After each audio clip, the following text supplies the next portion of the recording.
By habit, Jeb Sledge disapproved of people who pointed weapons at him.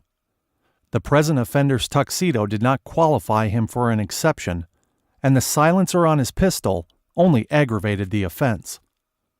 They stood in the living room of Sledge's drab one-bedroom apartment toward the northern edge of Houston. That morning, his doctor had pronounced him fully recovered from last year's wounds by an assassin.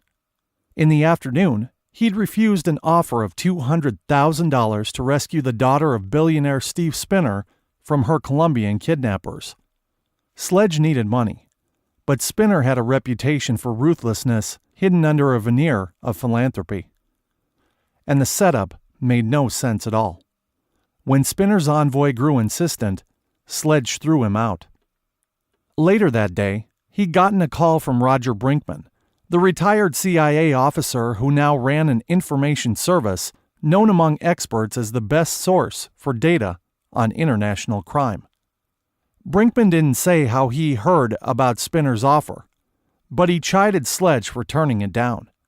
Vague rumblings of something new among the Colombian guerrillas, Brinkman suggested, and the Skinner problem might make a good takeoff point for the right operative.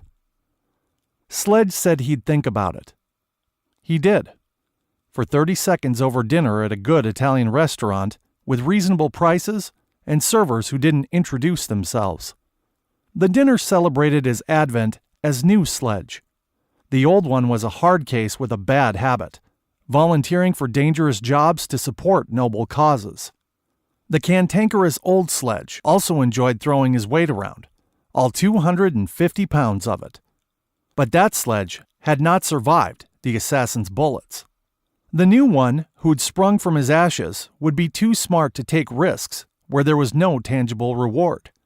He would live the quiet life, find a safe administrative job on the periphery of law enforcement, and avoid noble causes.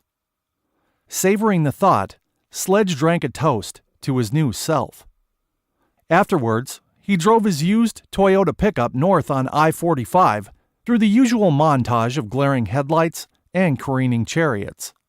What he needed to complete the celebration was a good book and a CD of soft music. They would push back the world's emptiness that closed in on him whenever the action stopped. Sooner or later, new Sledge would have to solve that problem. But not tonight. Tonight it was good just to be well again. When he opened his apartment door, the security system gave no warning beep. Had he forgotten to set it? Then the intruder switched on the lights, and new Sledge found himself looking into the silencer on a Walther PPK.